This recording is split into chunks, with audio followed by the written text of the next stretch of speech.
itu tuan-tuan, kita kena buat sesuatu untuk Sabah. Tidak kira bagaimana berat, bagaimana pahit, tuan-tuan, kalau kita punya clarity dalam perjuangan kita, macam yang YB Asapa selalu sebut, Datuk Seri Presiden selalu sebut, kalau kita ada clarity dalam perjuangan kita, apa benda yang kita mau sebenarnya untuk negeri Sabah, percayalah cakap saya, apapun tawaran, insya Allah kita mampu lawan godaan dan dugaan ini. Macam Piramli cakap, cobaan. Tapi kalau kita tidak jelas perjuangan kita, maka apabila sampai godaan dan dugaan, percayalah cakap saya, kita akan hanyut. Saya mau beritahu kamu sejarah dia. Waktu kita mula di Sabah, di Sandat, di Lahadatu sama di Kunak ini, YB Azlina, YB Asapa, YB Dumi, betul kan tidak YB? Punya payah kita dulu, kita mau buat acara, kita tong-tong, Pak. Betul kan? Kita boleh dari rumah ke rumah. Kita tidak ada duit masa itu, tapi kenapa boleh? Tiba-tiba jadi wakil rakyat sudah tidak boleh. Tidak boleh dia bilangnya, saya kena pikir rakyat saya. Isi dalam sistem demokrasi negara kita. Sebab itu ada proses semak dan imbang. Ada peranan parti pembangkang, ada peranan parti kerajaan. Contoh jelas ada Siasafal. Saya tengok dia punya Facebook, dia pergi jalan, dia sebut di sini, jalan segala macam lah. Dia bilang ini kerajaan kena ambil tindakan, kerajaan yang punya peruntukan, yang punya tugas, yang punya peranan seharusnya melakukan, memperbaiki kemudahan-kemudahan yang rusak. Itu peranan dia, bersuara. Dalam dewan dia cakap.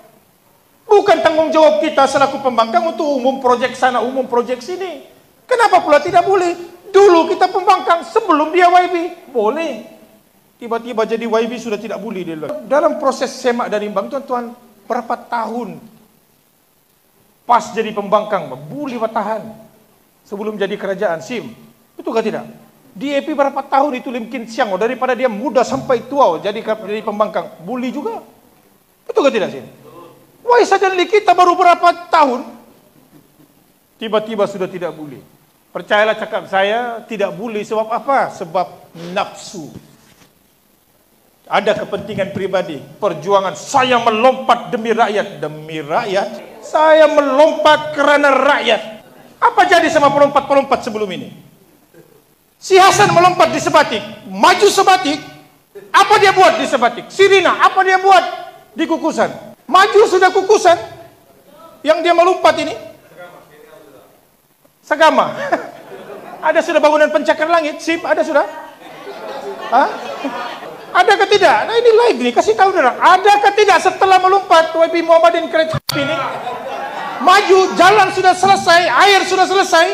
Yang ada, orang bertambah kereta saja. Betul ke tidak? Nah, kita mau tunggu Kunak ini. 2 tahun ya kan melompat, kita tunggu.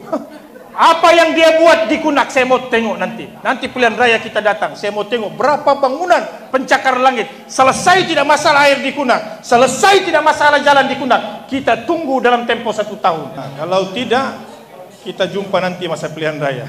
Kita pembangkang, saya pembangkang di Sepanggar, Pak. Berapa tahun, Pak? Betul ke tidak? Jambatan roboh masih juga kita buat. Air tidak ada, sampai hari ini saya masih antar air di Sepanggar itu. Tidak bermana ada jawatan, tidak ada jawatan, pembangkang, tidak pembangkang. Selagi mana kita punya iltizam, punya semangat, cari kreativiti, insya Allah kita boleh mainkan peranan kita sebagai ahli parlimen wakil rakyat. Jika mana kita ikhlas dalam perjuangan kita.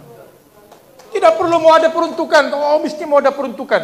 Kalau ada kamu nampak jambatan runtuh, cakap dalam newspaper, sebut dalam Dewan Undangan Negeri, kawasan saya yang berhormat Datuk Ajiji, jambatan jatuh, rakyat terkesan, kerajaan punya tanggung jawab, bina ini jambatan. Betul. Tidak bermakna mesti mau dia yang kasih lulus. Percayalah kamu cakap saya, bukan sebab itu, Pak. Sebab masalah badan dia. Ahli Dewan Undangan Negeri Adun Kunak Norazlinah Arif sedia disiasat Suruhanjaya Pencegahan Rasuah Malaysia SPRM berikutan tindakannya meninggalkan Parti Warisan. Beliau berkata, ia bagi membuktikan kebenaran dakwaan Presiden Warisan Datuk Seri Muhammad Syafiee Apdal yang mengatakan beliau bersama 2 lagi adun meninggalkan parti itu kerana dibeli untuk menyokong kerajaan negeri pimpinan Ketua Menteri Datuk Seri Panglima Haji Hajiji Haji Noor.